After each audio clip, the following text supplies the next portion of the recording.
Repalle city news కు స్వాగతం సుస్వాగతం।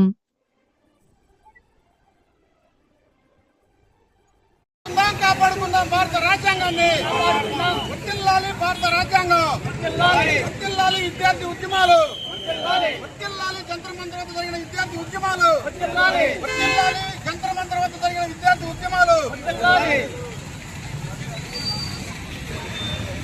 నా పేరు తన్నీరు సింగరకొండ। నేను సిపిఐ బాపట్ల జిల్లా కార్యదర్శిగా పనిచేస్తా ఉన్నాను। నిన్నగాక మొన్న భారత కమ్యూనిస్ట్ పార్టీ సిపిఐ జాతీయ పార్టీ కేంద్రము ఏదైతే జంతర్ మంతర్ వద్ద జరిగినటువంటి విద్యార్థి ఉద్యమానికి హామీలు ఇచ్చిందో ఆ హామీలను అమలు చేయమని చెప్పి భారత కమ్యూనిస్ట్ పార్టీ సిపిఐగా డిమాండ్ చేస్తూ భారతదేశ వ్యాప్తంగా అంబేద్కర్ విగ్రహాల వద్ద నిరసన కార్యక్రమాలు చేయడం జరిగింది। అందులో భాగంగా ఈరోజు బాపట్ల జిల్లా పెద్ద అంబేద్కర్ బొమ్మ వద్ద ఈ నిరసన కార్యక్రమాన్ని చేస్తూ ఉన్నాం। ప్రధానంగా కేంద్ర మంత్రి ధర్మేంద్ర ప్రధాన్ రాజీనామా చేయటం విద్యార్థి ఉద్యమానికి ఒక విజయం అని చెప్పి చెప్తా ఉన్నాం।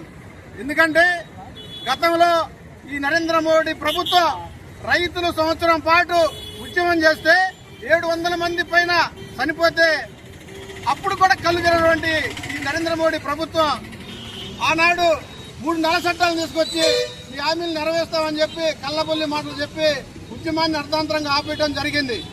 అదే తరహాలో ఇప్పుడున్నటువంటి ఈ విద్యార్థి ఉద్యమాన్ని కూడా కేవలం ధర్మేంద్ర ప్రధాన్ రాజీనామా చేయించి కాలం గడుపుకొని ఉద్యమాన్ని ఆపేసే పరిస్థితులు మనం చూస్తూ ఉన్నాం। ఏదైతే హామీలు ఇచ్చారో 22 మంది విద్యార్థులు ఈ నీట్ పేపర్ లీకేజ్ వలన చనిపోవడం జరిగింది। వారి కుటుంబాలకి ₹1 కోటి ఎక్స్గ్రేషియా ఇవ్వాలని చెప్పి భారత కమ్యూనిస్ట్ పార్టీ సిపిఐగా డిమాండ్ చేస్తా ఉన్నాం। అదేవిధంగా నీట్ పేపర్ లీకేజీ వలన ఎవరైతే చేశారో వాళ్ళ మీద కఠిన చర్యలు తీసుకోవాలని చెప్పి పిలుపునిస్తా ఉన్నాం।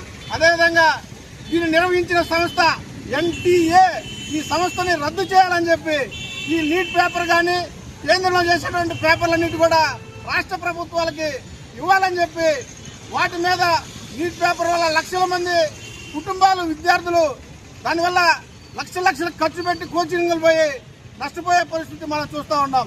ఒకసారి లీకేజ్ అయిన తర్వాత మళ్ళీ దాన్ని నిర్వహిస్తున్నాం కదా అని చెప్పి గొప్పలు చెప్పుకుంటా ఉన్నారు।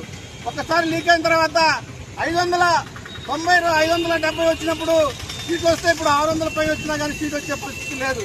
ఇలాగ అనేక పరీక్షల వల్ల కేంద్ర ప్రభుత్వం అనేక ఈ 12-13 సంవత్సరాల్లో అనేక లీకేజీలు చేసింది। దీనివల్ల ధర్మేంద్ర ప్రధాన్ తీసేసి అంతకంటే ఇంకా మించిన RSS బీజేపీ ఏపీకి సంబంధించిన పనిచేసినటువంటి గూండాలను ఈరోజు ఎందుకంటే బీజేపీ అంటే వాషింగ్ మిషన్ అని చెప్పి మనం అందరం కూడా మనకు కనపడతా ఉంది। ఒకళ్ళు పోతే అవినీతి పరులు పోతే ఇంకా అంతకంటే పెద్ద అవినీతులను చేసే పరిస్థితి ఈరోజు మనం చూస్తూ ఉన్నాం। అదేవిధంగా జంతర్ మంతర్ జరిగినటువంటి విద్యార్థి ఉద్యమంలో పాల్గొన్న వాళ్ళ మీద కక్షపూరితంగా అరెస్టులు చేసి అనేక అక్రమ కేసులు బనాయించి వాళ్ళని ఇబ్బంది పెట్టాలని చూస్తూ ఉన్నారు। ఎంతైతే ఇబ్బంది పెడతారో దానికి అధిక సంఖ్యలో ఎక్కువ సంఖ్యలో ఉద్యమాలు పోరాటాలు వస్తాయని చెప్పి వాటిల్లో మీరు సూర్యుడిని అరిచేతిని అడ్డం పెట్టి సూర్యకాంతిని ఆపలేరని చెప్పి మీరు ఏదైతే పరిపాలన ఉందో ఆ పరిపాలనని ప్రజా వ్యతిరేకంగా కాకుండా ప్రజా రంజకంగా చేయాలని చెప్పి మేము భారత కమ్యూనిస్ట్ పార్టీ సిపిఐగా కేంద్ర రాష్ట్ర ప్రభుత్వాలని హెచ్చరిస్తా ఉన్నాం। కేంద్రం ఆ రకంగా చేస్తా ఉంటే మన రాష్ట్రంలో ఉన్నటువంటి ప్రభుత్వాలు లేదా ప్రతిపక్షాలు ఏ ఒక్క మాట కూడా మాట్లాడలేని పరిస్థితి। అదిగాక పవన్ కళ్యాణ్ గారు ఏం మాట్లాడతారో అర్థం కాదు। దాంట్లోకి ఆ విద్యార్థి ఉద్యమంలోకి పొరపాటుదారులు వచ్చి చేరారని పాకిస్తాన్ నుంచి ఆఫ్ఘనిస్తాన్ నుంచి విదేశాల నుంచి వచ్చారని చెప్పి ఇదంతా రౌడీలు ఇంకొక వేరే వాళ్ళు వచ్చి దీన్ని ఈ ఉద్యమాన్ని నాశనం చేస్తున్నారని చెప్పి ప్రగల్భాలు పలుకుతా ఉన్నారు। అధికారంలో ఉంది బీజేపీ ప్రభుత్వం, NDA కూటమి పైన కింద మేమే ఉన్నామంటున్నారు। పొరపాటుదారులు భారతదేశంలోకి వచ్చి విద్యార్థి ఉద్యమంలోకి వస్తూ ఉంటే మీరు ఏం చేస్తున్నారని చెప్పి భారత కమ్యూనిస్ట్ పార్టీ సిపిఐగా మేము అడుగుతా ఉన్నాం।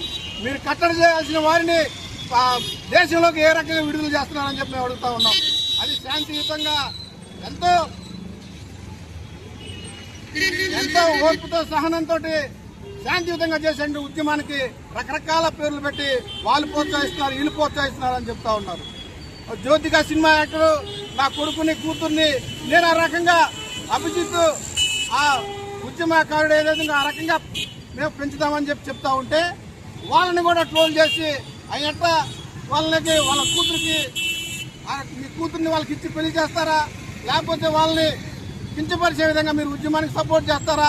అంటే మీకు అనుకూలంగా మాట్లాడితేనేమో మంచివాళ్ళు, మీకు అనుకూలంగా మాట్లాడకపోతే మంచివాళ్ళు కాదా అని చెప్పి భారత కమ్యూనిస్ట్ పార్టీ సిపిఐగా ఏదైతే విద్యార్థి ఉద్యమం ఉందో ఆ ఉద్యమానికి విజయవంతంగా చేసినందుకు భారత కమ్యూనిస్ట్ పార్టీ సిపిఐగా విద్యార్థి ఉద్యమానికి జేజేలు పలుకుతూ ఏదైతే హామీలు ఇచ్చారో ఆ హామీలన్నీ నెరవేర్చబోతే భవిష్యత్తులో మరింత ఉద్యమాలు పోరాటాలు వస్తాయని చెప్పి కేంద్ర రాష్ట్ర ప్రభుత్వాలకి హెచ్చరిక జారీ చేస్తా ఉన్నాం.